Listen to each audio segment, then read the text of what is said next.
All right. We are live. Hello, everyone. Welcome. Just check settings really fast. Everybody can hear me okay. Audio looks good. Video looks good. But as always, if there's any buffering or weirdness going on, let me know. Oh my goodness. Welcome, you guys. Thank you so much for being here. Just one thing. Let me just close this out. I see a lot of very familiar faces. Hi. Hello. Happy Sunday, you guys. Getting back to our somewhat normal time of going on live. My apologies again for last week. But yeah, I hope your guys' Sunday is going well so far. I hope your weekend is going awesome so far. We'll go ahead and jump right on in here in just a moment.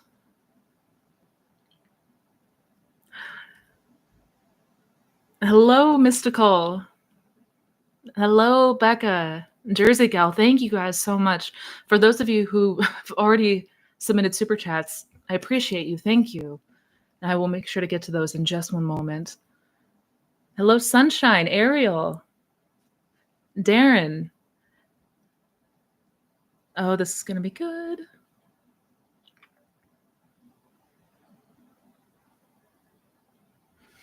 Hi, Missy. No questions. Just know that all my desires are slowly coming true. Yes.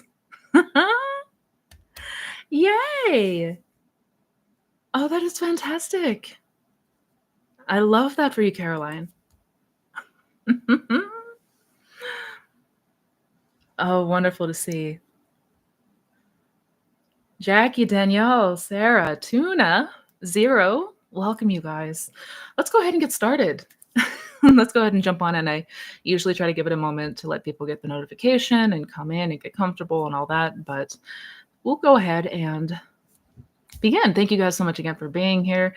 Hope your weekend is wonderful so far. And wonderful to have you here for another rendition of Sunday Live Q&As, where we sit back and we hang out and we talk about all things manifestation, the law of assumption, and get a chance to answer any of your questions so you can have better understanding and clarity going forward, so that when you begin to apply this in your world, you see the results that you desire to see.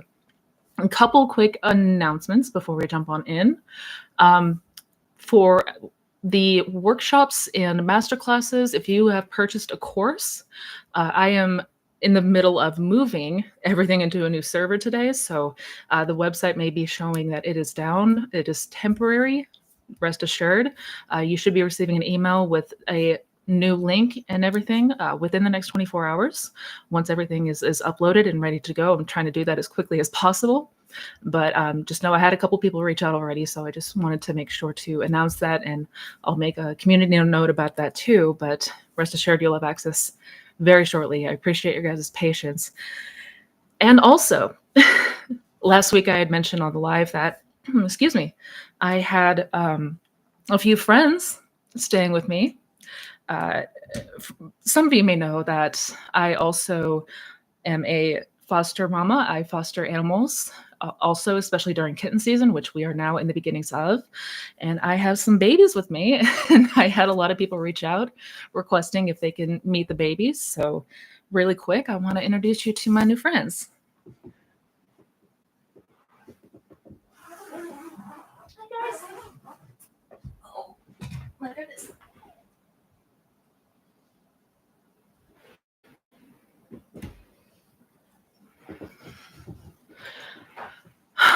And we're going to play a little game called Guess Which One My Husband Named.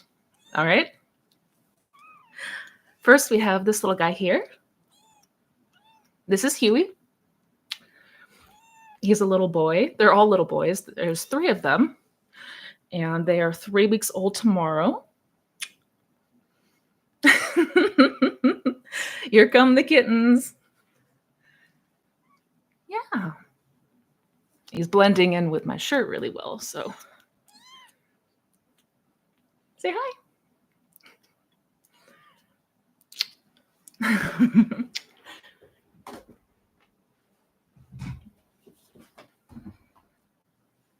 Come here, bud. Come here, buddy. Come here, buddy. Ooh.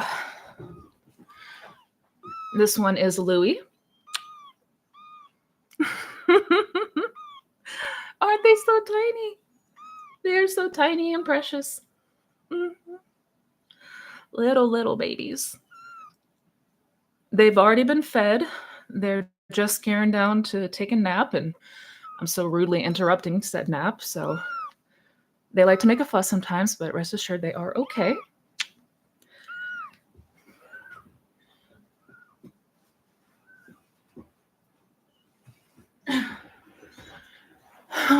And last but not least, this little guy is Megatron.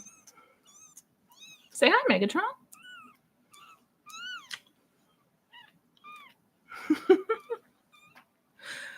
They are so precious. I had to show you guys. I had to come on here. Like I said, a lot of people had reached out when they came in last week. 2 weeks ago now.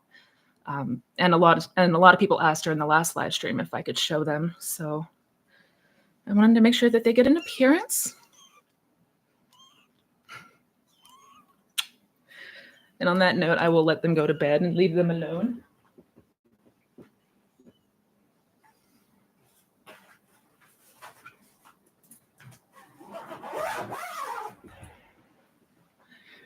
Itty bitty babies.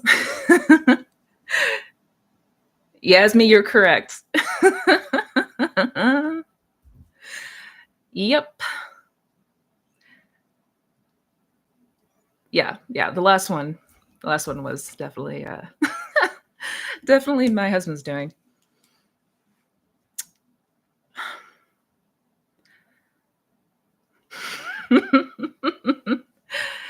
Y'all win a prize.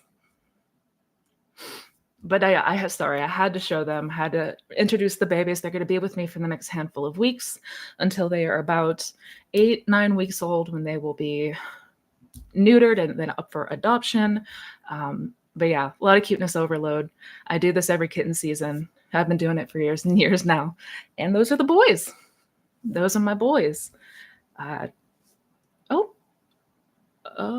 good. Sorry, I thought I saw something over here. But we are good. But yeah, okay, without further ado, let's go ahead and jump on in. I thought you guys would like that.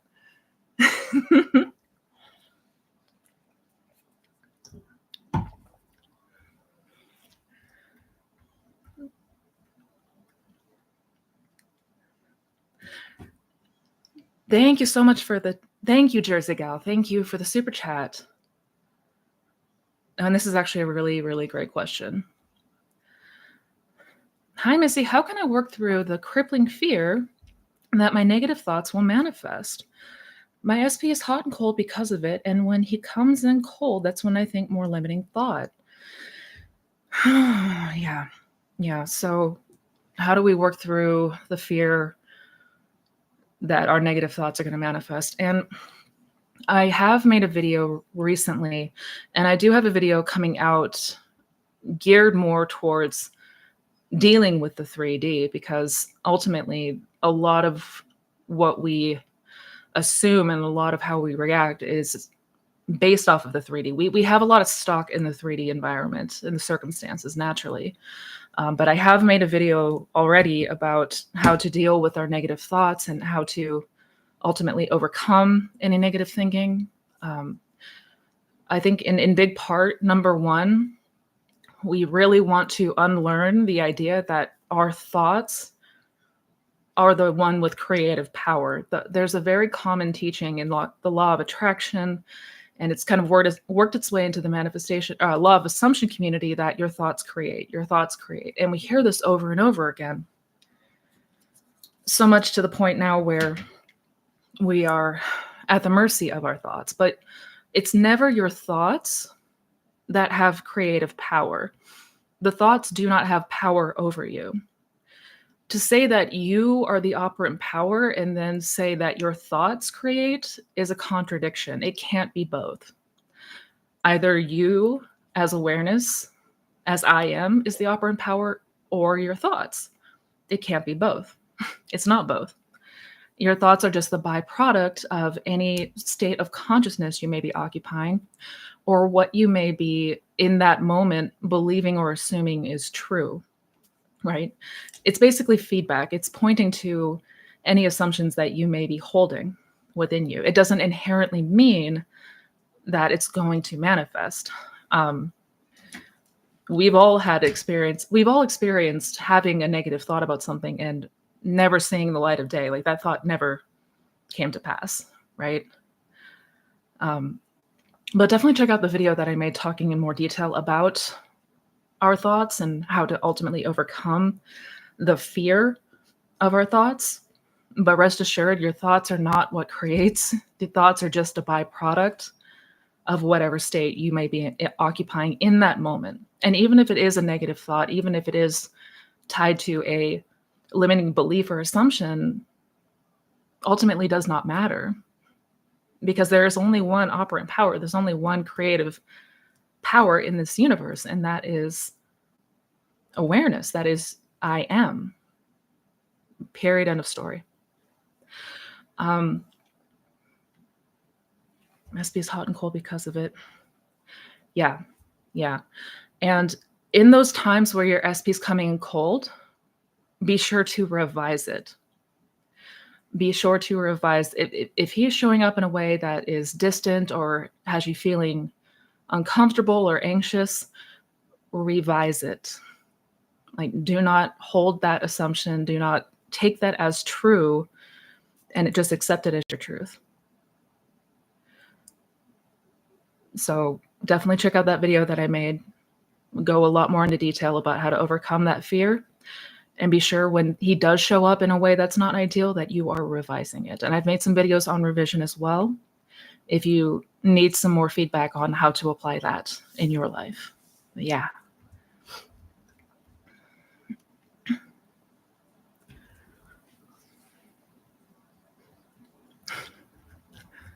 Let me go. Thank you for the super chat, Tam. I see that you've got one of two parts. So let me try to find the second part really fast. I'm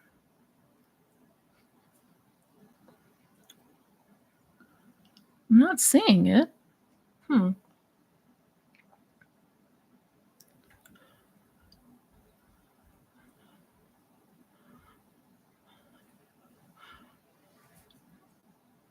My apologies, Tam. I'm only seeing part 1 of 2. But if you want to go ahead and maybe retype out the second part to that would be wonderful. But to address the first part, feeling triggered by the possibility of a third party. Naturally, this is a fairly common fear that people have, right? Even before knowing about manifestation, a lot of times we feel fearful or get paranoid that our ex or somebody that we really like is seeing someone else. This is pretty damn common, rest assured. If whatever we are triggered by is giving us some kind of feedback, like it's telling us something. What is going on within you? Like, what is the belief or assumption tied to there? Like, is it the fear that you're not going to be chosen? That you're not going to be the one ultimately prioritized? And I say this to say that we want to start to observe where these things are stemming from and why. Mainly more than anything else, because that's what's going to help us to objectively see the law more for what it is. And it's going to build our faith. Because the more that we are aware of the beliefs and assumptions we hold, and the more that we see the correlation, the more that we see the relationship between our beliefs and what is appearing around us, it's going to deepen your faith in the law, naturally. But when you say that there's a possibility, I know that this may sound easier said than done, but possibility means hypothetical, right? That means you don't know for sure that there's a third party. And if it's not within your conscious awareness, it does not exist, right? Basically, what I'm trying to say is You have the power to accept or reject what is true for you in this regard, in any regard, but even for this. I mean, number one, make sure that you are imagining and going to the end of you and your person together until you reach that feeling of conviction. But whenever the trigger comes up of the possibility of a third party, we have to remind ourselves that there are infinite states that we can choose from. The possibility points to one hypothetical reality out of infinite states of consciousness, right? Infinite states of consciousness. So you're not even having to concern yourself with any other state of consciousness other than the one where you and your person are already together. That is the sole focus. That's all we are concerning ourselves with, is that reality, that state where you and your person are already together. So in that reality, of course, there's no third party. Absolutely, there's no third party. I hope I'm making sense, but this is how we want to begin to recondition our ways of thinking. And this is how we can keep our attention and focus on what we ultimately desire and experience it as if it is already ours, than buying into hypotheticals and spending our time giving our attention to what we don't want. So make sure that you are reminding yourself that creation is already finished, and I'm only concerned with the state of consciousness where my person and I are already together. So there is absolutely no third party to worry about. Because where I'm going, that's not a thing. I hope that makes sense.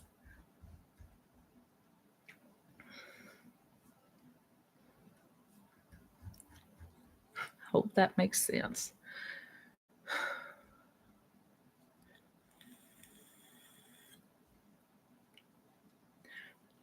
Thank you, Cynthia. I'm not sure if you had a question. I'm trying to see if there was a question. I don't see one attached to the super chat. But thank you so much for that. I sincerely appreciate it. If I missed it and you don't mind, if you could retype that, I'm so sorry to ask, but if you could type out your question again, I'll make sure to keep eyes peeled for that.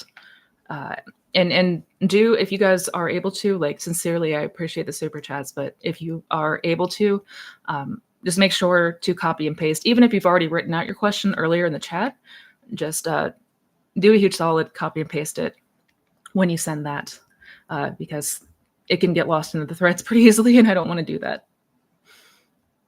I want to make sure those get answered, but thank you so much. I'll keep eyes.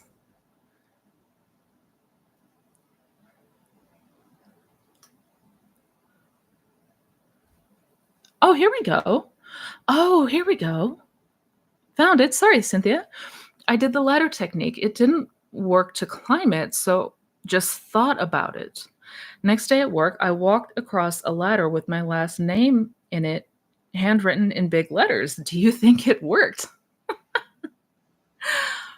I mean, so you imagined a ladder, right? You didn't imagine yourself climbing it, but you did imagine the ladder. You had it in your mind before you went to sleep.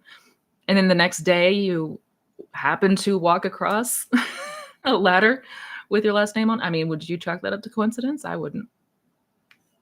I wouldn't. Nope. No such thing as coincidence. But really though, what are the odds actually of that happening? I would count that as a win. Absolutely.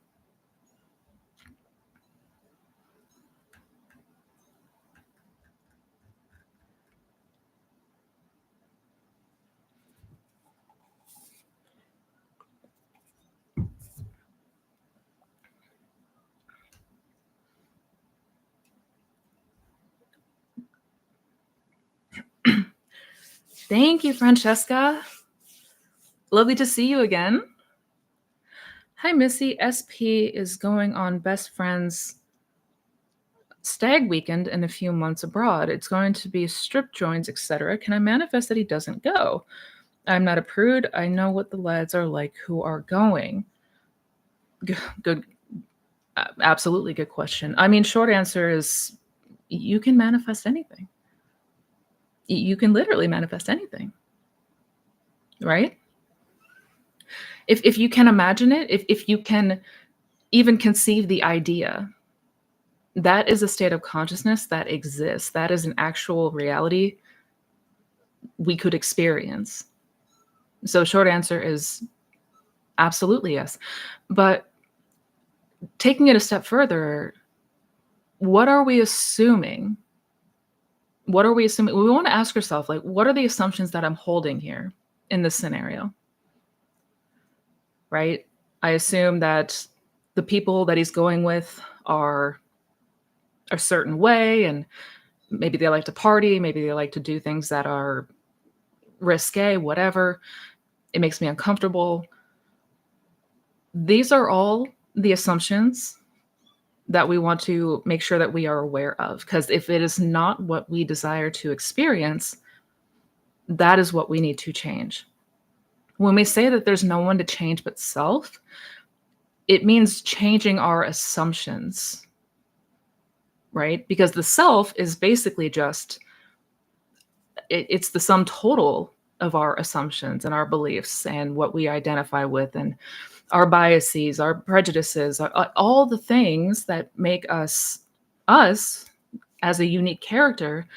That's all the self, right? So when we change the self, we're changing our perception, we're changing our assumption, not just about ourselves, but other people, right? So I want to be mindful of, what I am presuming is going to happen.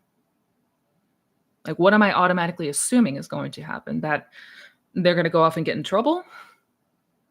Well, I don't really want that to be a part of my experience. So I'm going to imagine something different. Right? Yeah. But absolutely, you can manifest literally anything. But do be mindful of the assumptions that you hold. Always. Always.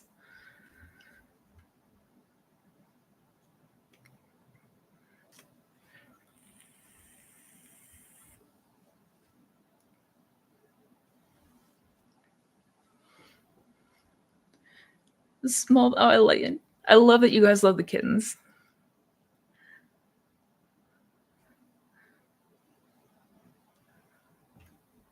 The little bottle babies.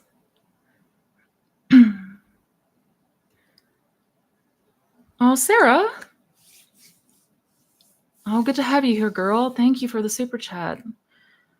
I'm going through a dark night of the soul. I don't know what I even want anymore. Any advice for moving forward?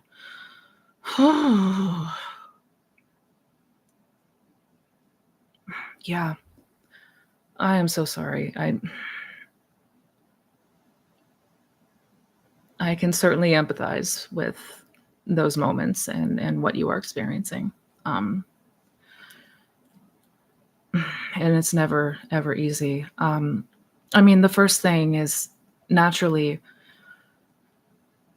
first thing that comes first is your health, your mental health, your well-being. So whatever you can do, whatever you feel like you need to do to help take care of you right now, do that. Even if that means allowing yourself to have a moment, have a reaction, cry, be angry, be upset, get it out, process. So it goes. If it will help to maybe help, if it will help you to move through it and overcome it quicker, don't be afraid to do that. Because we do want to,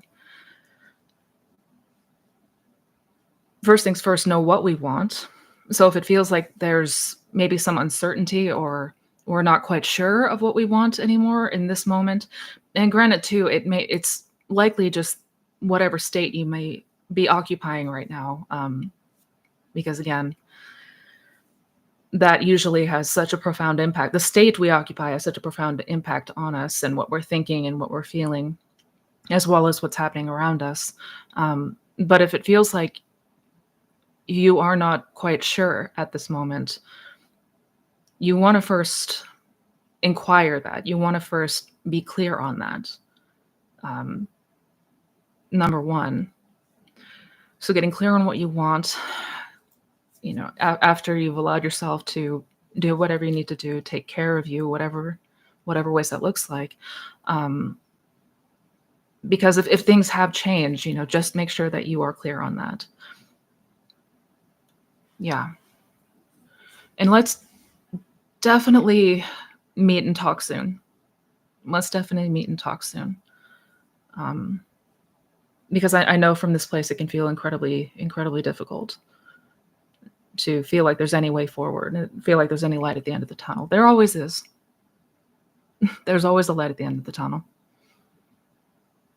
I know it may not seem like that in these moments, but let's definitely connect soon and talk more. Yeah. Right now, I know I know I emphasize it a lot, but right now, do whatever you need to do for you. You need to see the kittens again? Maybe that'll help.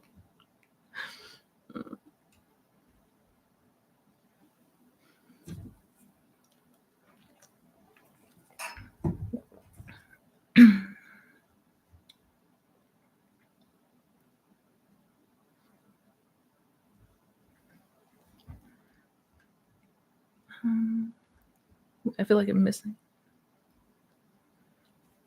Thank you so much, Chrissy. Thank you. Hey, Missy, what if you've been attempting SATs for a few years now and you still haven't gotten proficient at it? Good question. Yeah, SATs is a weird practice, and if we don't have, I have made a couple videos about it, and I am thinking about coming out with another one that maybe is more instruction based versus education based, like application based, because again, I know that it can be difficult. One of two things is usually the reason that we struggle.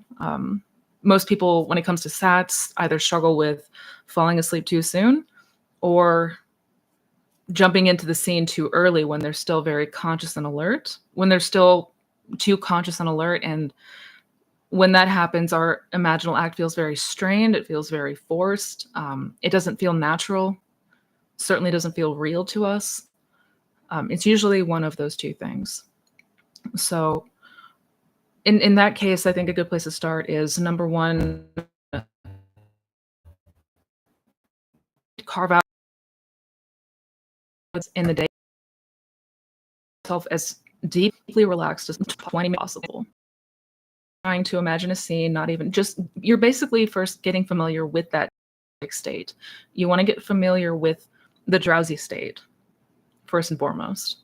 So practice just getting yourself as relaxed as possible without falling asleep, and then intentionally bring yourself back to consciousness. And that was one thing that I practice over and over again for the sake of getting myself into a deeper state of meditation like state. Deeper sats have not done already, I would be setting an alarm to go off before your first, for the purpose of sats. So basically set an alarm before you, regular alarm is set to go off like, 15, 20, 30 minutes before. And when you wake up, you're already in sats. So you can, in that moment, just bring the scene or bring the imaginal act to mind and just allow yourself to enjoy it, because you're already going to be in that drowsy state. And practice doing just that, right? And you let yourself fall back asleep for a moment before your normal alarm wakes you up. And yeah, so that way it doesn't become such a struggle fight for us.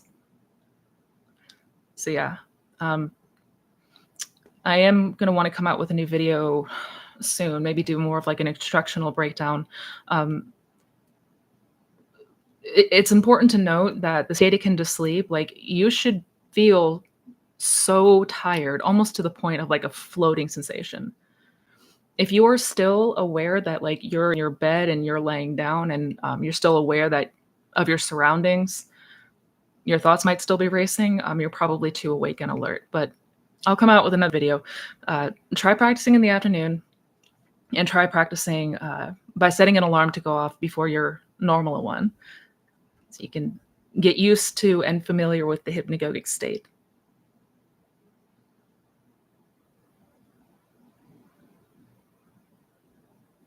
Oh, why is the audio? Is the audio still acting wonky? That's weird. Can you hear that?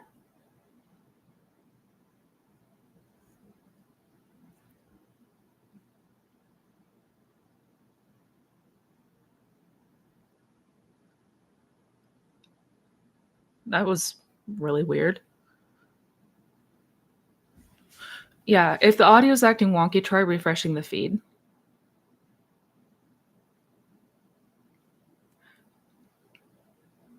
Yeah, I suspect YouTube is doing some updates on their end because the audio has been wonky the last couple of times, and I didn't touch anything on my end. I did not touch a thing on my end, so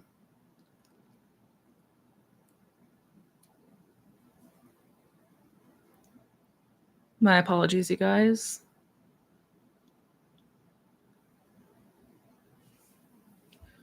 It's good now? Okay. So basically, when it comes to sats, we want to make sure that we are getting in a deep enough relaxed state. A lot of the times, the struggle comes from we are trying to jump into our scene when we're still too conscious and alert. And it's going to feel like a lot of effort. It's going to feel very strained. It's going to feel forced. We're going to be trying to micromanage every aspect of the scene. It's just not going to feel good. It's not going to feel good. So, what I was saying before, I guess my audio was getting cut out. Yeah, before the audio got cut out, I was saying practice getting yourself relaxed. Get familiar with that hypnagogic state. Like, don't even try to like jump into a scene. Just practice like in the afternoons or time during the day to just go deeper and deeper, and then intentionally bring yourself back out of it.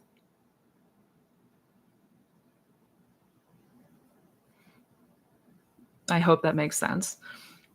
I am going to come out with another video soon, though, about the application of sats.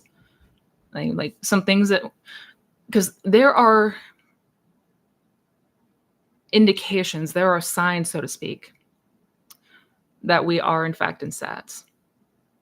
You should notice like a floating sensation. You should start to see like lights and swirls behind your eyelids, hypnagogic imagery, basically.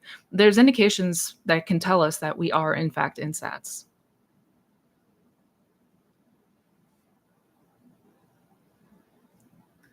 Hope that makes sense. I'm just double checking. Double checking. I know slow mode is annoying. I know. And if I didn't have it in slow mode, I would be so lost in the weeds. My apologies.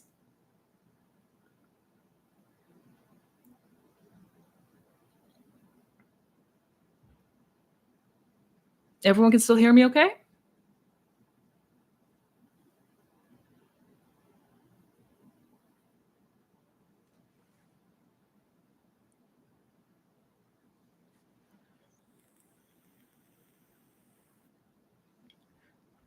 Awesome. Thank you, guys.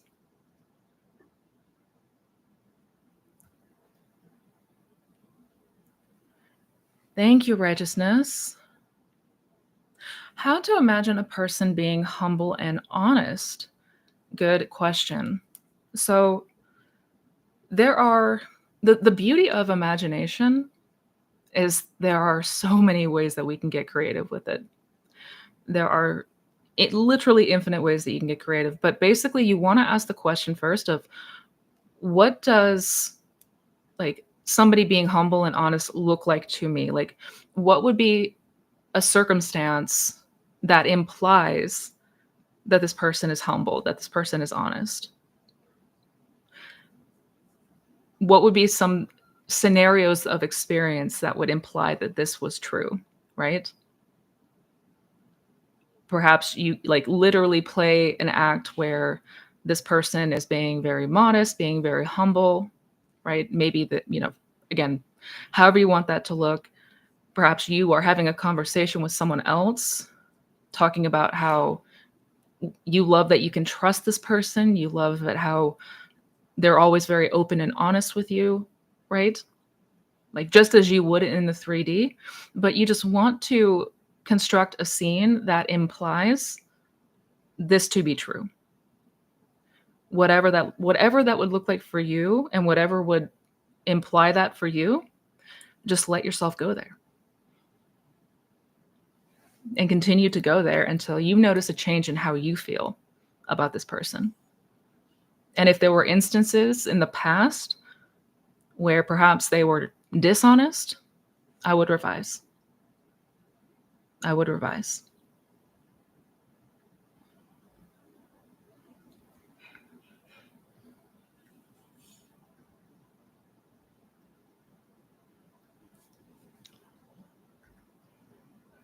Oh, I am so sorry about that, you guys.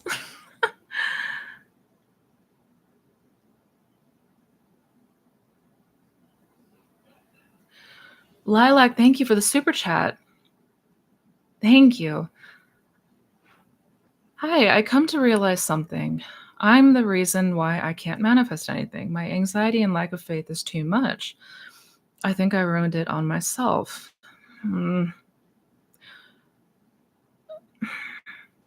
As much as it sucks to have that kind of a realization, it is an important realization to have. We do want to see perhaps where we could be improving or why things are not showing up in the way that we want them to. And lack of faith is a huge part of what makes us double-minded. Our lack of faith causes us to go back and forth between what we want ultimately and our fears and doubts. So, but I mean, the first and most important thing is that we have clarity on that. We come into awareness of what is going on within us that is holding us up. Because no matter what the case may be right now, that you feel anxious, that you are double-minded, even if those are aspects that you're aware of right now, you can always change them. You can always change that about yourself, no matter what. Start to see yourself as confident. Start to see yourself through the eyes of the very best version of you. And just allow yourself to entertain that feeling. Allow yourself to entertain the state where you are confident in the law, where you know your power inside and out, where you have full and complete trust in yourself. Allow yourself to go there. Allow yourself to have that experience in here, because you can. And the relief that is going to come from that, you can't put it into words. You can't put it into words. It's that good.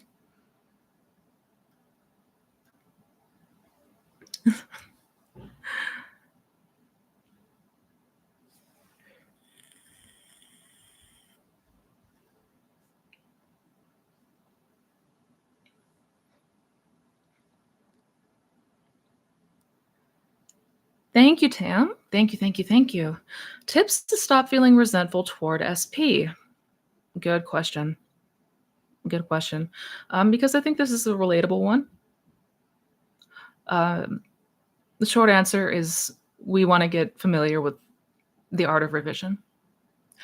If you have a history with somebody, and perhaps that history is not good, or there were aspects of it that were not ideal, we want to revise. Because that in and of itself, holding on to that resentment is, number one, it's not serving anyone. It's not serving you. It's not serving your person. It's not serving anyone. And you deserve to be free of that. You deserve to be free of that resentment. You deserve to be in a place of forgiveness and acceptance of the new state, of the new version of your person, right? And that's another way that we want to think about it too. Like, we're not trying to manifest all the other crap that happened in the past. Like, we're not trying to recreate the version of them that hurt us and that is that left us feeling resentful, right? And revision is going to be how you can start to see that person in a new light. It also helps to remember that there are infinite versions of your person. And we are just focusing on continuing to give our attention to that state that we do want to occupy, that version of them that we do want to experience.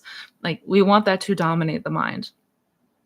We do that by continuing to go back there instead of allowing yourself to continue regressing back to that old story. It's a practice. It's absolutely a practice. We're not used to doing things like this, most of us. But I would definitely get familiar with revision and remember and remind yourself that that old version of him is not what you're aiming for here.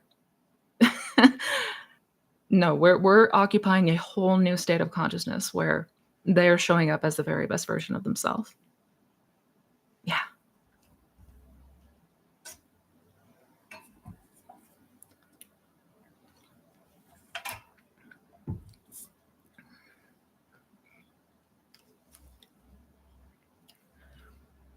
Yeah, no, Sarah, that is a really good point.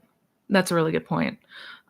You must not want your desire, or you must stop wanting it in order for it to manifest. It's not inherently true. Mm-mm. I still very much wanted my husband when I was in the Sabbath, and I knew that. It's not about needing to, like, get rid of our desire. No, that is myth. Thank you, Fred.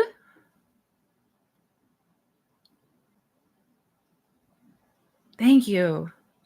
Missy, I've been manifesting my SP back for a year, and still nothing, and I want things to happen. Is it impossible to stay in fulfillment all the time and pretending 3D doesn't matter? What can I do? Oh, good question. So one thing that we have to practice, and the next video I have coming out is touching on this.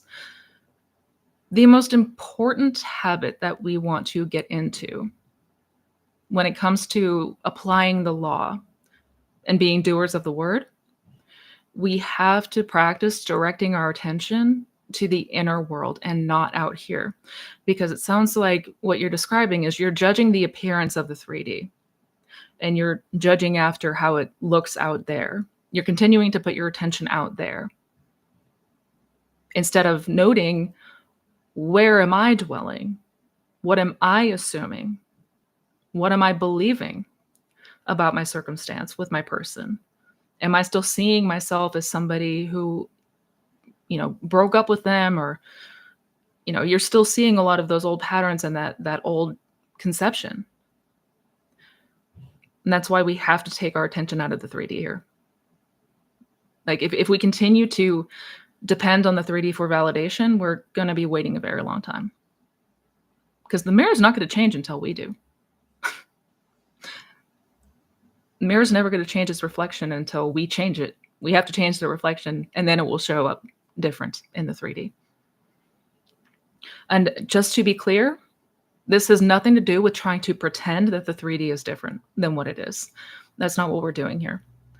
We're not trying to make believe and convince ourselves that the 3D is different from what it is, because we have eyeballs and we've got these ears and we've got physical senses that are telling us that the 3D is a certain way. And if we try to lie to ourselves, that's not going to work. That's not going to work. So this is nothing with having to pretend that the 3D is different. This is understanding that your imagination is reality, that what you are imagining is a preview of another state, another reality entirely.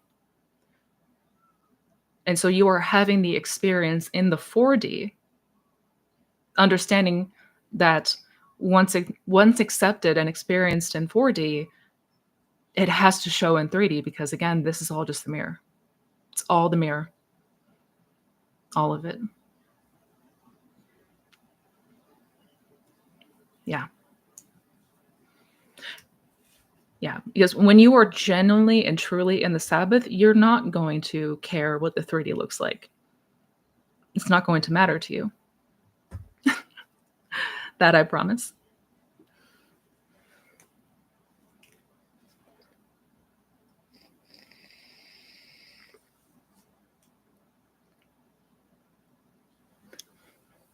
Maybe you should start each live stream with a reminder to use revision.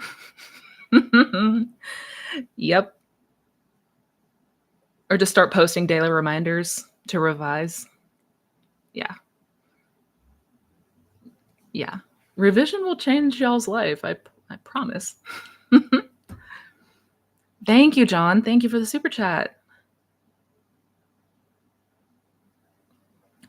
What does it mean if, to paraphrase Florence, my person doesn't seem so wonderful anymore, and she is no longer so special in my mind? Is that an improvement in self and a release of neediness? I mean, it sounds like. That's what it sounds like. Yeah. Well, because when we do, the more that we are living that experience in imagination, the more that we are living in the end, it's going to feel more natural. Like the idea of you and your person being together is going to feel more natural. So it's not that you don't think this person's wonderful anymore, but you're no longer looking at them through the lens of desiring and wanting them and needing them. So that does diminish considerably. Yeah. I would absolutely say that that is improvement. And by the way, this is a perfect example of why we want to start really gauging by how we are feeling. That is forever and always our gauge, is how we are feeling, how we are reacting. We don't want to use the 3D as a gauge. It's what's going on in here. But yeah, John, I would say that that is absolutely progress.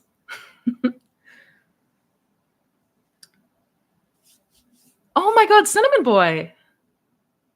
Hi, Misty. Quick update. After a few more dates and open convos, we're back together. It's been going great and I feel transformed. Thank you again. Congratulations. Congratulations to you.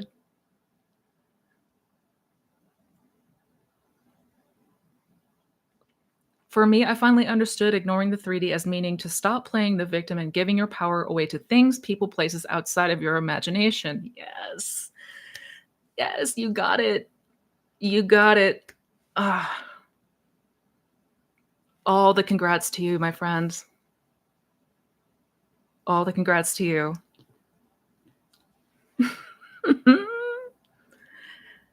Wonderful to see.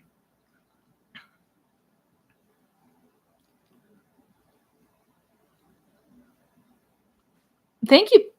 Oh, thank you, Pierce Pixie. I'm in my second Sabbath, and while the first one felt more intense slash emotional slash blissful, the second one feels more genuine.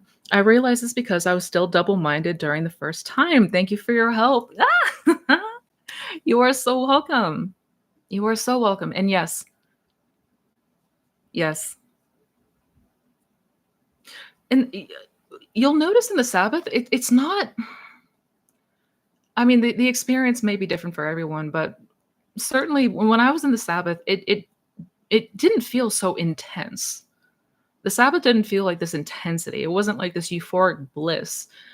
It was a feeling of peace. It was just like a calm, satisfied knowing, right? It didn't really feel like anything crazy. And I think a lot of people get stuck feeling like they need to get to that point of like euphoria. And we don't. We don't.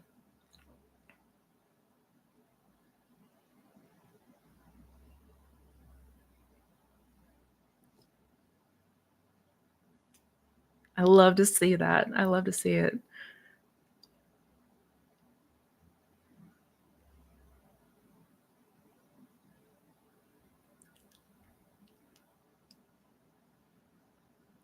All right, just double checking, making sure.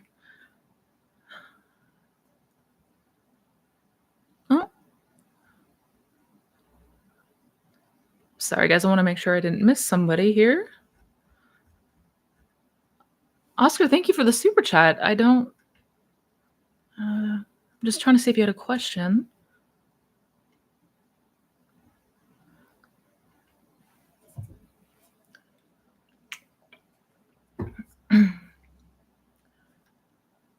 Oh, my apologies. I don't see your question anymore. It looks like you may have tried to submit one. If you resubmit that, though, I'll be keeping eyes out. My apologies. But thank you for that super chat. And I see a couple people asking in here when one-on-one coaching is going to be available again. Not this upcoming week, but the following week, doors will open. So if you are not on the wait list and you would like to be, make sure to check that out in the description box. So not tomorrow and next week, but the week after that. Thank you for the super chat.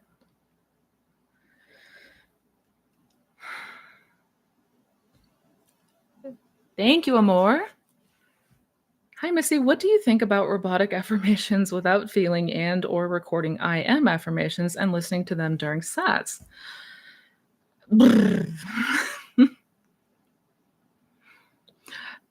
So,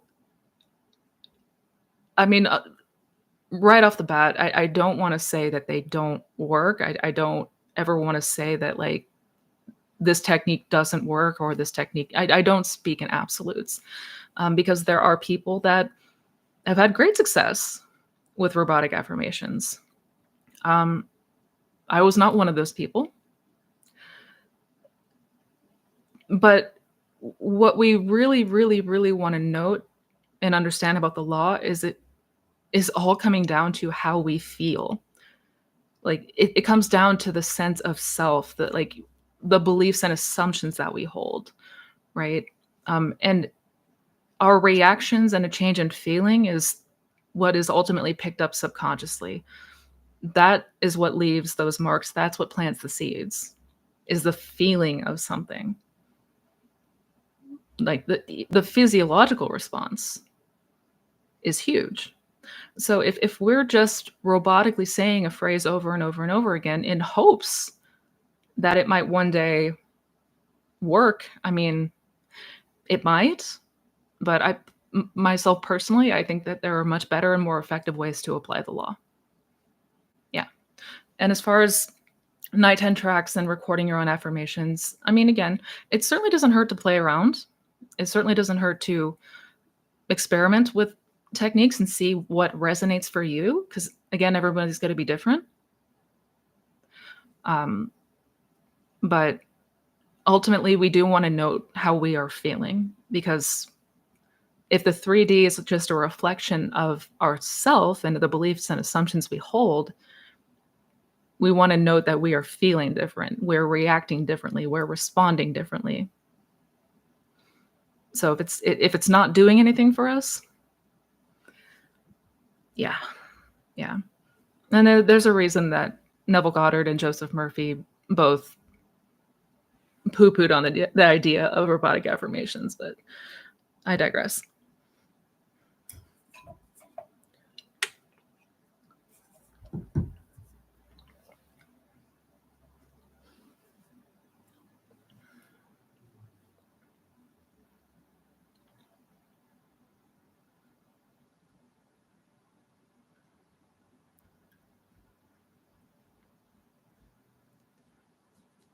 Let me go back up. Oh, thank you, Miss A. Miss A. Miss A. I love that. Thank you for the super chat. Sorry, I almost missed that. Missy, my SP and I did no contact. Now he's messaging me. Now he is messaging me, and it's an annoying one. I don't know how to respond. I want to change his behavior towards me. Any tips? Absolutely. Number one, don't accept. Don't accept. And I know when it comes to the 3D circumstances, when it comes to things showing up in a certain way, we're very, very attached to these events and these circumstances and these scenarios. So I'm not trying to tell you like don't react. If you had a reaction to it, which I'm sure that's fine. That's one thing, but I would revise it. I would not accept it. I would not let yourself continue dwelling on it. Whatever that message looked like, whatever was said, we definitely want to uproot any seeds that were planted from that reaction and that response, if that makes sense. Um, Instead, you want to see him as messaging you things that are lovely, things that are kind, things that are, showing how he prioritizes you. You want to see him as the best version of himself. And if anything in the 3D shows up opposite of that, we reject it. We do not accept it. And we do that through revision. 100,000%. And to be clear, like if you're talking about how to respond in the 3D, you don't have to. You don't have to. Don't feel like you need to respond or engage in the 3D if it's not what you want. Yeah, to be clear.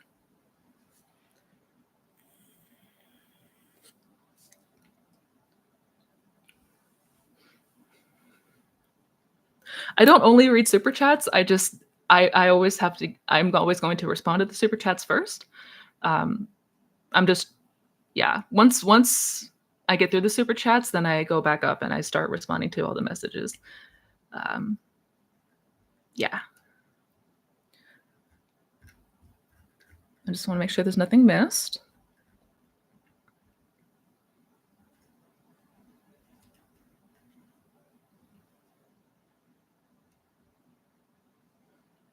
Hi, Missy. Once we impress the mind, it has to come true no matter what we do or think, correct? No matter doubts or fears. Um, Once we impress the mind, it has to come true no matter. So, to be clear, if we leave that impression, it has. I mean, yes, if we leave a subconscious impression, like if we accept this thing to be true, and we have no double mindedness, then yes, it has to come to pass. It has to come to pass. Um, if I'm understanding your question correctly. Yeah. But if we're having a lot of doubts and fears and we're continuing to go back and forth,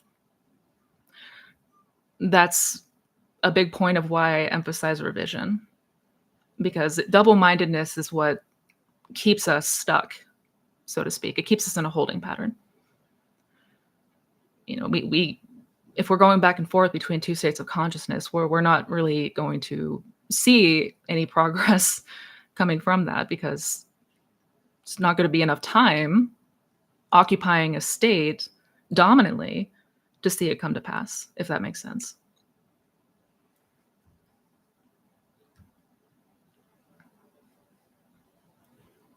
But to be clear, whatever you assume to be true, whatever you accept as true for you, must come to pass. Yeah.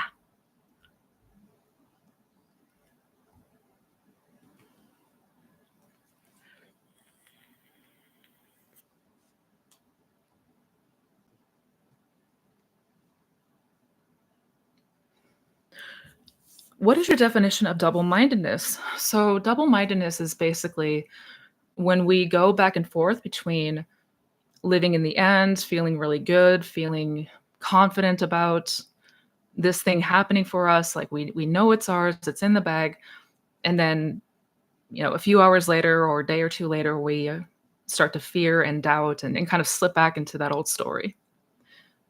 And then we get ourselves back into the end, and then we feel good, we feel great for a few hours, few days, and then we start to fear, we start to doubt, and it's back and forth and back and forth. That's double-mindedness.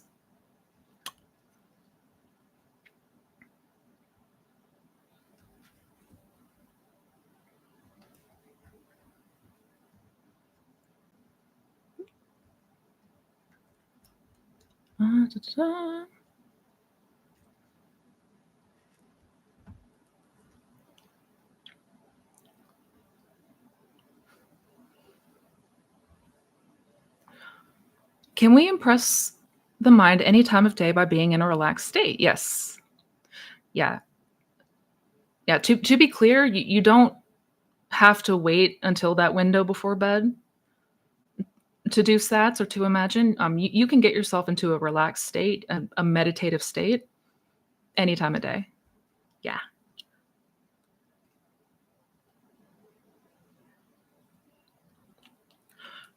What did Neville mean by what we take into sleep?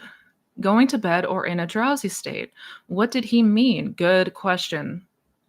Good question. Important question. So, what Neville meant by what we take into sleep is like the last things that we had on our mind before going to bed is what we're essentially like accepting and bringing into the subconscious. It's what's being impressed, for lack of better words. Which is why we do want to be very mindful of what we are entertaining as we are drifting off into sleep. And ideally, we want to be falling asleep in the feeling of satisfaction, in that feeling of relief, that feeling of the wish fulfilled. Sleep is the window to the subconscious mind. Getting into that drowsy state, that state bordering sleep, is so important. And why Neville stressed that so much is because it allows us more access to the subconscious mind without resistance, without a lot of the pushback that we may notice in the waking hours.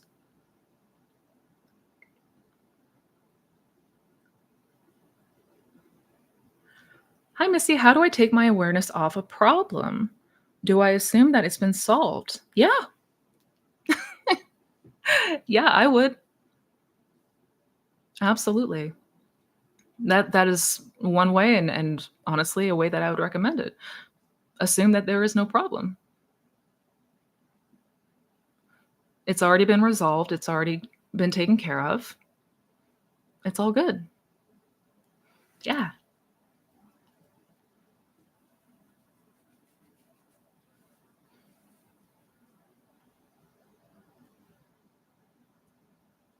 My SP texted me today and then blocked me after I assumed he'd text me a nasty message for the last 2 days.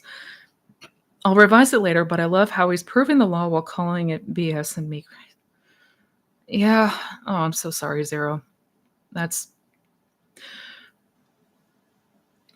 but what I do like here is that you are taking an objective look at everything and seeing the law in effect, right?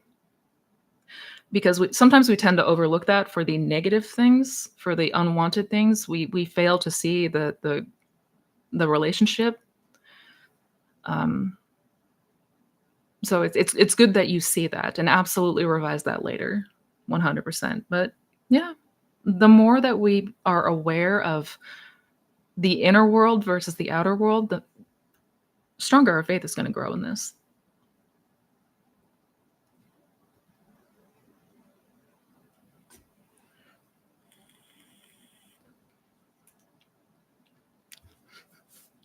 So SATS is short for satisfaction. I love that. I love that. I mean, it might as well be. It is satisfying.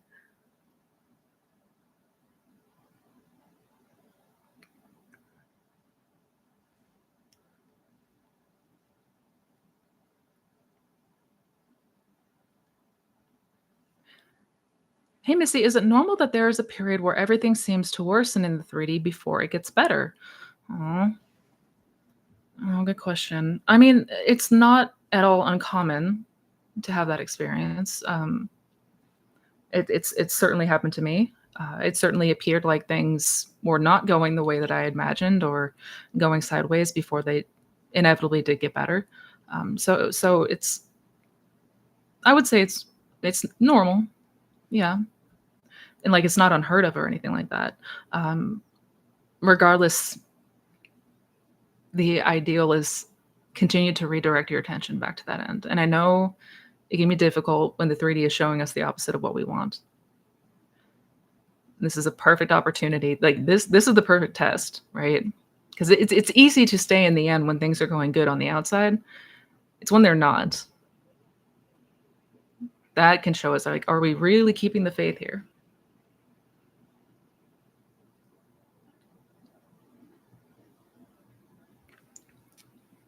Hello, Missy. Can you give me a tip on how not to get carried away with movement? Good question. If you're not already, start a meditation practice. Meditation was single-handedly the best gift. It really, more than anything, helped me to stay present. I mean, there's so many benefits to meditation, even manifestation aside, but the being present part, being still, being here, being now, and not getting so caught up in the monkey mind, it priceless, absolutely priceless. Because what we want to remember, what we want to emphasize is that everything is moment to moment. Like every moment is a brand new slate.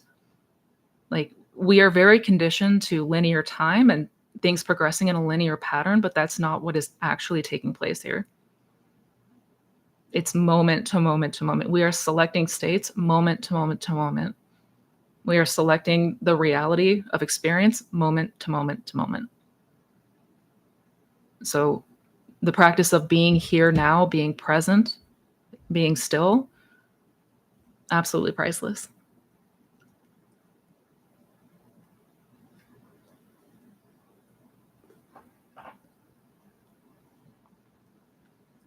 Check on the babies. Oh, they're so cute.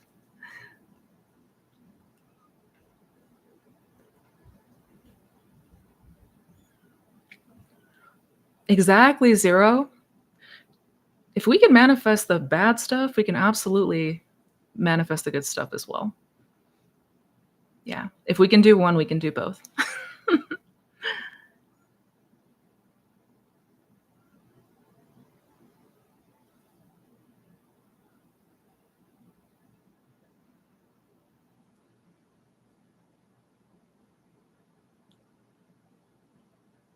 Oh, you guys are so sweet.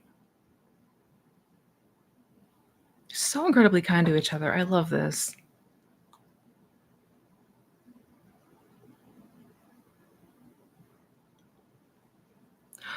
Also, I've been getting better at living in the end, easing into the version of the reality that I desire to be true. It's going to sound cliche, but it does get easier with practice. And I know, I almost hate myself when I say that. Like, I hate the sound of it because I know how cliche it is. Like, oh, it just takes practice. I know that's the last thing that we want to hear, but damn it if it's not true. Damn it if it's not true. That's where the repetition part becomes so important.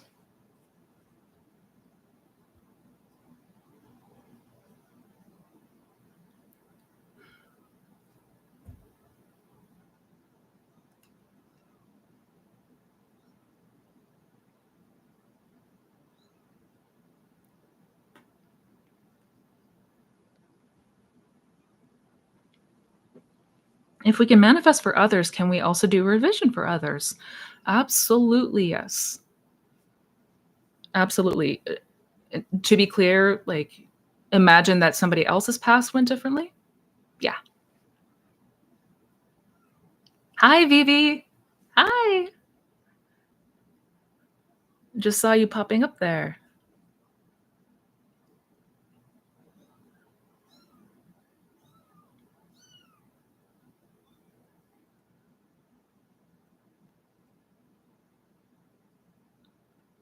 Um,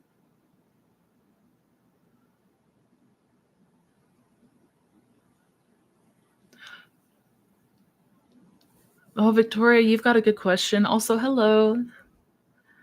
Hi, Missy. Are tarot readings only not good to watch if they're negative? Or also if they are positive? I reject the negatives on the spot, but the good ones can give me a boost in motivation. Is that bad? That's a good question. I mean, I don't want to say it's bad, like, um, as in, like, is it going to ruin you. No. But the ideal is we want to get to a place where we understand and trust that there is no outside force or power that can tell us what is going to happen. Like, there's nothing that is predestined. There's nothing that is pre-planned ever. So if we're looking at it purely for the sake of comfort, I don't want to say that that's a bad thing, but we can easily become dependent on that comfort, and we can be dependent on seeking comfort in the 3D, especially in those periods of unknown. We have no idea what's going on. We're feeling very anxious because we don't know what's going on. It can be a slippery slope. So am I going to say it's bad? No. But am I going to recommend it? Also no. No. We want to buy that pearl. We want to get ourselves to a place where we can fully and completely accept that pearl of great price.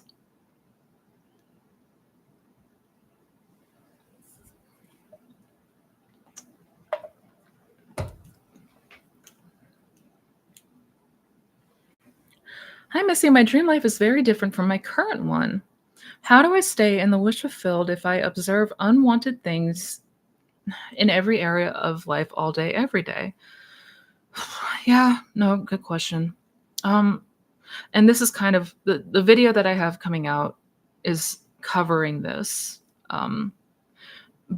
namely our conditioning to the 3D, our attachment, and we're very much reliant on the 3D, and fully accepting that it's true, it's real. Like, this is the real world, the 3D is the real world, and what we're imagining is just fantasy and fiction and all that. And we really want to be focusing on changing that, like changing those beliefs and assumptions, right? Because what you are imagining, what you are doing in your imaginal acts is not fantasy. It's not fiction. It's very much real.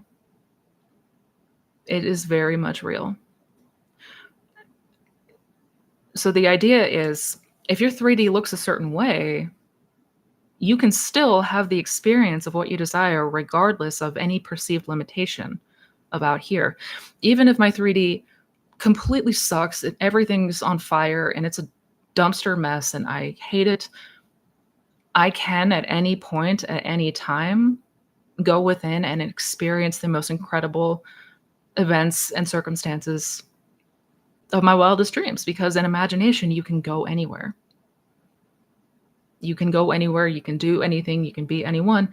And the idea is conditioning ourselves in that and continuing to go there and feel into it. And just as we would, like, just like we tend to do for the bad things, we tend to like mull and obsess, and we notice a lot of fear and anxiety when we imagine bad things. Well, we want to get to the opposite point where we can feel really good when we imagine the good things. We want it to elicit a very positive response. We want it to feel amazing. We want it to feel incredible. And it can. It absolutely can. So I say all this to say, the biggest thing that we have to practice is redirecting our attention from out here to in here. And I know it's not easy. I know it can feel very difficult when they are opposite, when the 3D looks a certain way and it's stark opposite of what I want. I understand that. But that's why you have the gift of imagination. You have the gift of being able to have any kind of experience in the mind. You have the power to select any reality in imagination, because that's what that is. Imagination is the doorway to any state of consciousness that we can fathom. So it may be that you need to be more direct and you need to be more attentive on where your focus is in the day-to-day. You may need to practice going there more often. But the idea is, we want to practice by, where are we placing our attention? Where are we going? Am I still giving all of my feedback and my energy to out here, or am I going instead in here? Because the more that we are relying on the 3D and needing that to change and validate us before we can feel good, that's not the approach we want to take. We can feel good despite any 3D circumstance. That is our power. You can feel good no matter what. That is our power.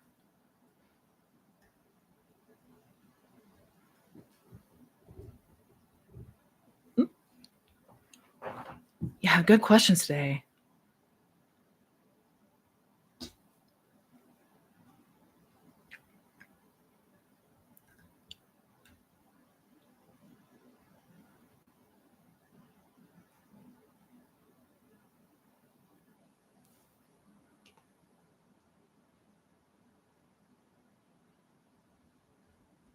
Trying to go back and find my spot.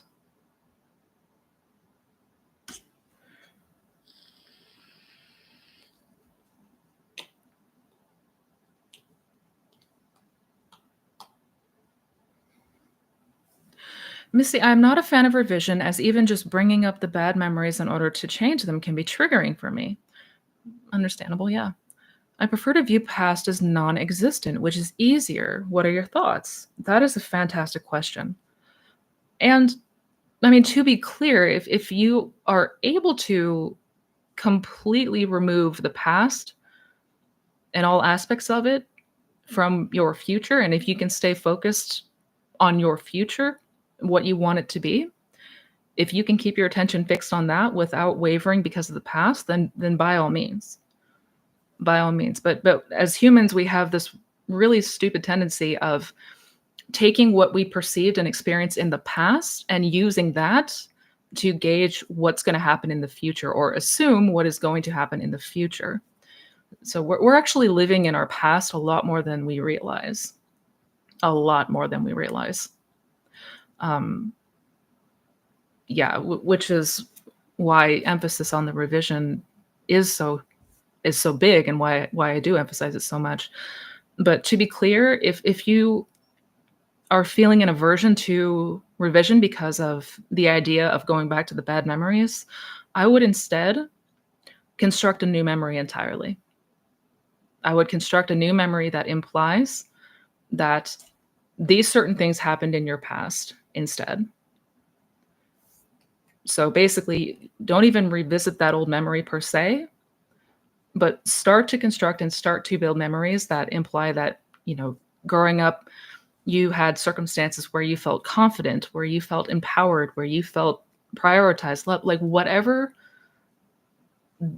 the conception of self we want to be and we want to hold, create memories that imply that that's what happened, that these wonderful events took place, that, you've always felt that sense of confidence and that sense of inner peace and security.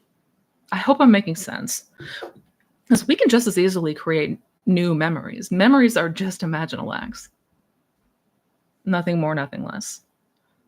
So if it feels difficult to revisit a bad memory, construct a whole new one. And continue to reinforce it and condition it until that feels like those are the things that really happened. Yeah.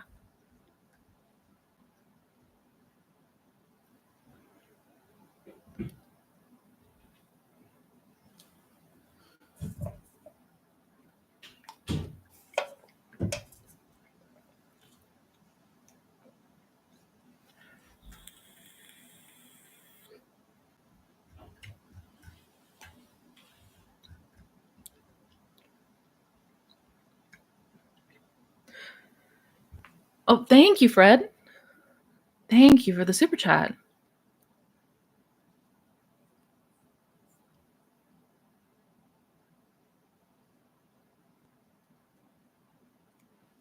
But what if I changed for some weeks and I stayed in fulfillment for all that time? It's supposed to reflect it back in the 3D, at least something. Also, is it selfish to wish my SP choose me first before his career? I mean, to the second part, no. I wouldn't say it's selfish to desire to feel chosen and prioritized. Not at all. Not at all. But to be clear, change for some weeks isn't a radical transformation of self.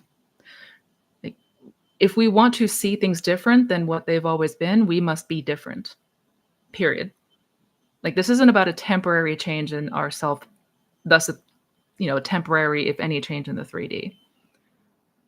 If the law states that what we believe and assume is what becomes our 3D experience, then we want to make sure that what we hold as true for us, like, stays that. We want to make sure that we are changed, that we have reconditioned aspects of the self that are expressing things that we don't want.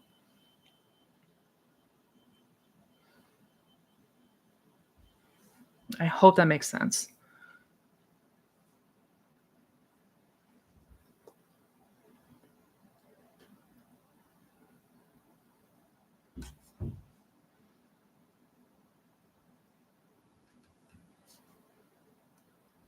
Let me go back up.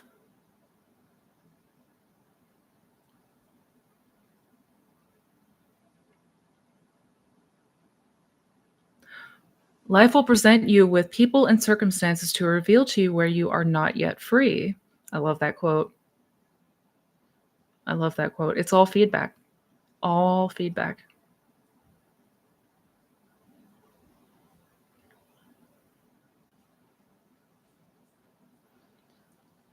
Thank you, John. As I've started a business, how can I use manifesting to overcome anxiety and lack of confidence in making and answering phone calls? Thanks. Absolutely. Oh, and I'm so happy for you. Hell yes. Hell yes. So, what to you would be,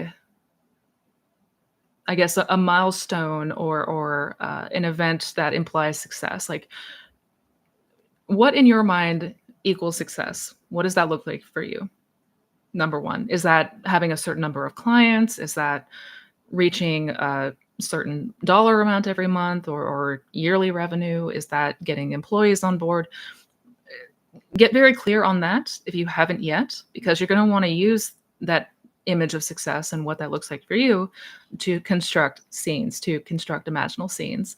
Um, so, I mean, in this case, even going to the end of a successful business implies that you've been able to make the phone calls, you've been able to establish the relationships, like you've been able to do all the things needed to find ultimate success in your business, right?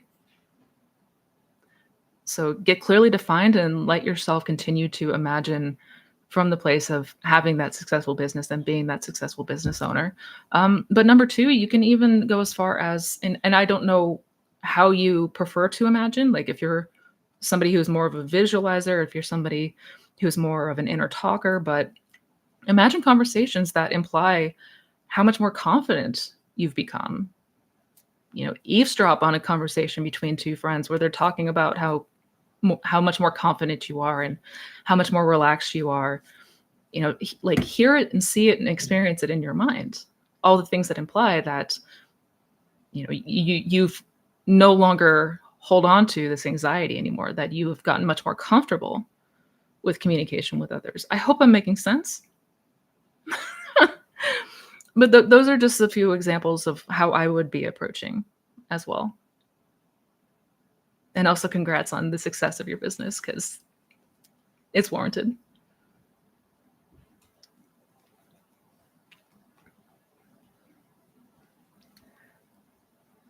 Thank you, Targaryen. I love your name. I saw a guy that walked into my store where I work and I want to see him again. Can I assume that he'll come back for me? He's so cute. Absolutely, you can. Mhm. Absolutely. Yeah. Yeah. Yeah. Assume the feeling of the two of you having a great interaction, having a great conversation. 100%.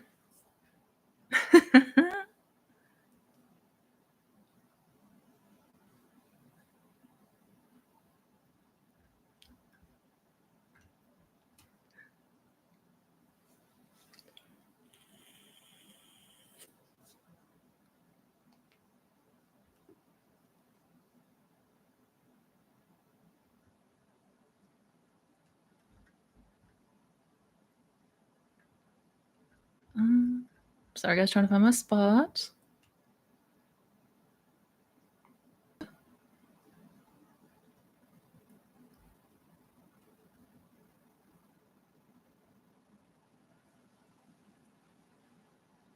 Why does it seem like some people stay married and they have a horrible self-concept, but they get everything they want in life also? They seem to have negative self-talk and are still thriving. Good question. Probably because they still see themselves as they always get what they want. Like I've met people that had the worst attitudes, but they knew their success. They knew their worth. They knew what they could do, and so they always had it because that was the conception they had of themselves. To be clear, your self concept does not equate like self esteem and self love and all that. Those are aspects for sure, but having if somebody has maybe a bad attitude about life in certain areas, they can also still assume. Also, be mindful of what you are perceiving and assuming about other people, right? Because ultimately, everyone is you pushed out. So if I have the assumption that like everybody else can get what they want, but me, or something along those lines, then I'm going to start to see proof of that. So yeah, this is really about directing our attention to what we are believing and assuming about other people. Yeah.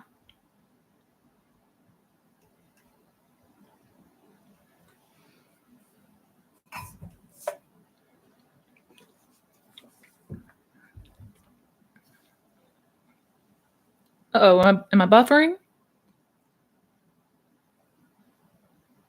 No.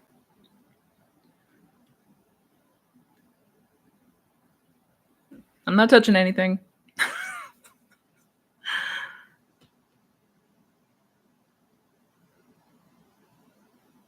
Yeah, there's got to be some kind of YouTube update going on. I'm not sure. I'm so sorry, you guys.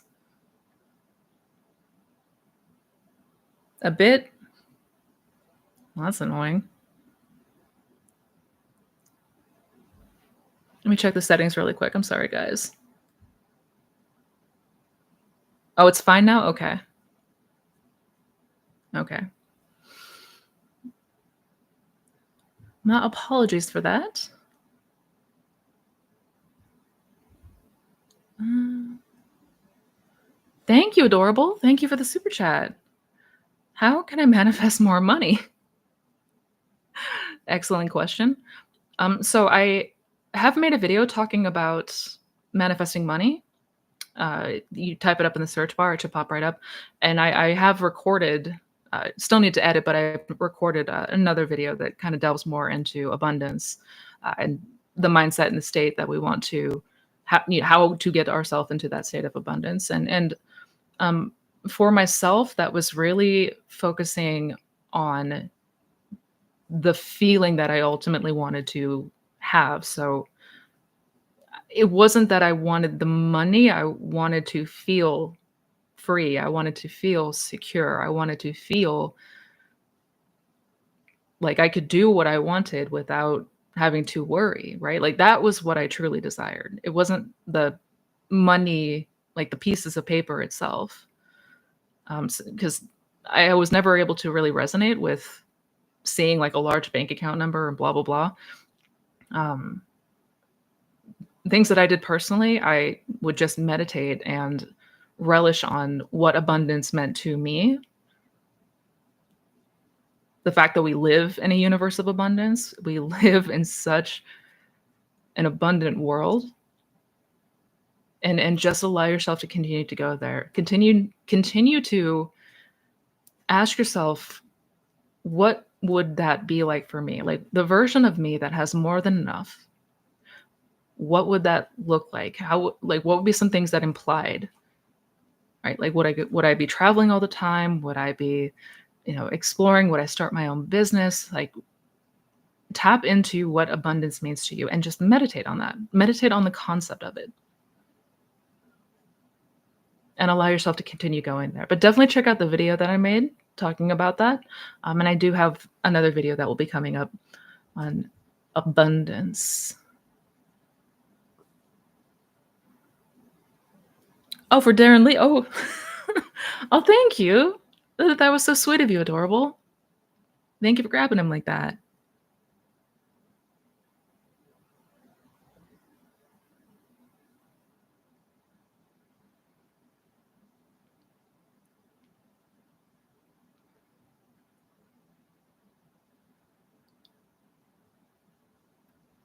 All's well? Oh, okay, good.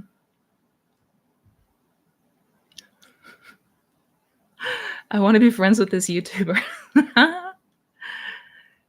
We can absolutely be friends. Hell yeah. All right, where is...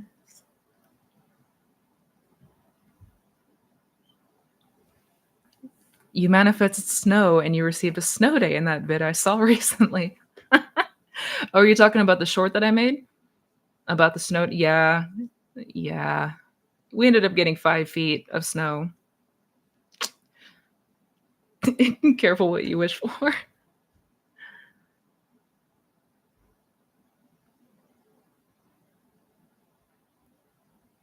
Let me see. How do we do the things needed in 3D while still remaining faithful to our 4D? Good question. So, really, I mean, as far as what we're doing in the 3D, we're going about our day. As far as like the actions that we're taking, if I'm understanding Sunshine? Yeah, I mean, this isn't about like taking different actions deliberately in the 3D, like, you know, spending a bunch of money that you may not have because in your head you're now wealthy. Like it's not doing anything like that. Like we're just going through the notions of our day, but in here we are exactly where we desire to be, because that's our power. We can be somewhere completely different in here than what it appears out here. That is our power. And the more that we become observant, we're going to see that we're doing that all the time anyways. It's just usually for things that we don't want. We're usually up in our head creating scenarios of what we don't want and feeling that to be real instead of what we do want. And we got to cut that out. Uh-oh. You guys getting hungry? Oh, it's almost time to feed the babies. All right. Answer a question or two. Thank you, Emil. Thank you for the super chat. Oh,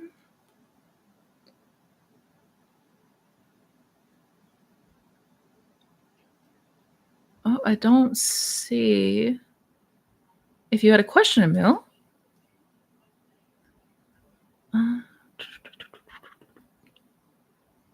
Shoot.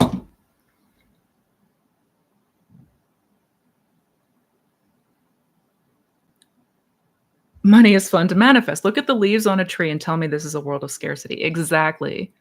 Exactly.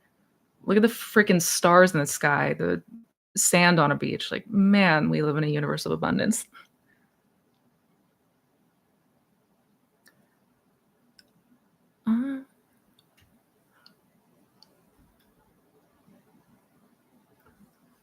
Thank you so much, Emil, for that super chat. I cannot for the life of me see if you left a question or not.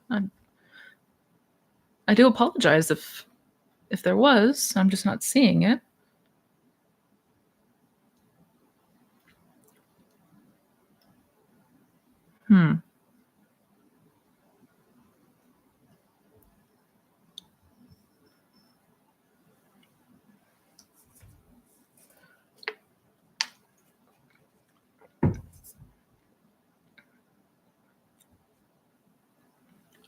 How can you manifest when you struggle with mental health problems? I want to imagine something finally good, but this obsessive thoughts like OCD keep me on track. Yeah. Yeah. And I do understand that struggle personally. I too was diagnosed with ADHD and OCD, so my mind was always, always, always, always going. It's awful. And definitely we want to be mindful. This is exactly why I don't like to teach people to get in the habit of like flipping your thoughts or becoming fearful of your thoughts, things like that, because that really can not just trigger our OCD, but like exacerbate it, make it feel so much worse.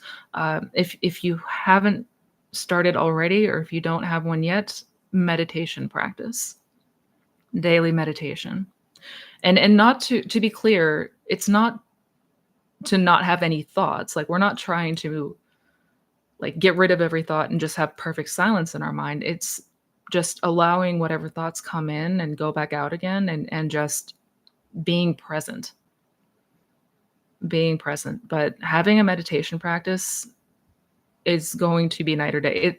It may feel difficult initially. It might feel a bit rough initially. Um, we're not used to sitting with ourselves. We're not used to having to observe, whatever's going on in our mind. We're very accustomed to trying to distract ourselves. So there may be natural aversion to meditation at first, but even if it's just a couple of minutes to get yourself started, it is going to make a world of difference. And definitely check out the video I made about negative thoughts and how we don't need to worry ourselves about our negative thoughts. Like truly, we don't. We don't. We don't. I promise.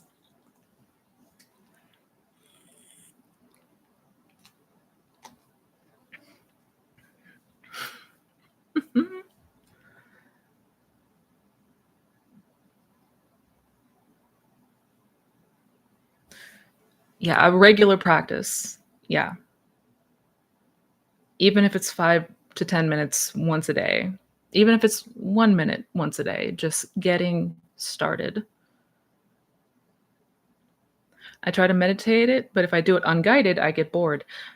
This is true. This is true. But you know how Neville says at the end of every single lecture, let us go into the silence? There's a reason for that. There's so much power in that silence. Now, I know at first it's going to be full of thoughts and the monkey mind, but sit with it. Sit with it.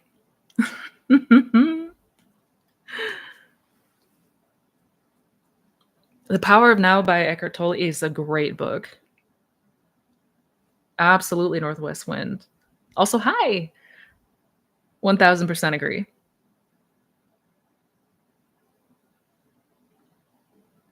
1000% agree. If especially if you are struggling with OCD or a lot of fear and anxiety, that is a fantastic book. Yeah.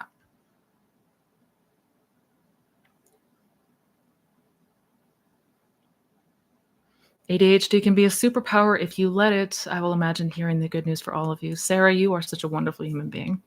I love that. I love that so much.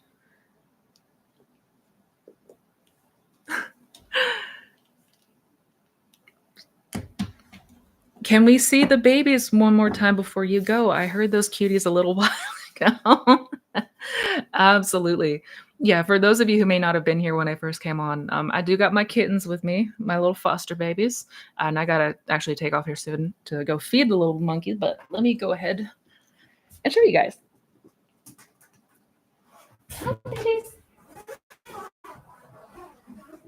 Oh my goodness. Y'all are so cute. Oh.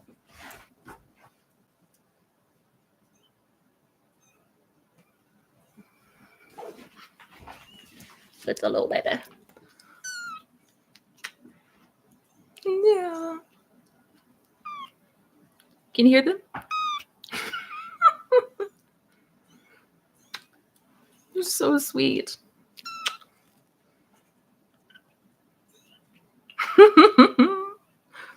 It's feeding time, you guys.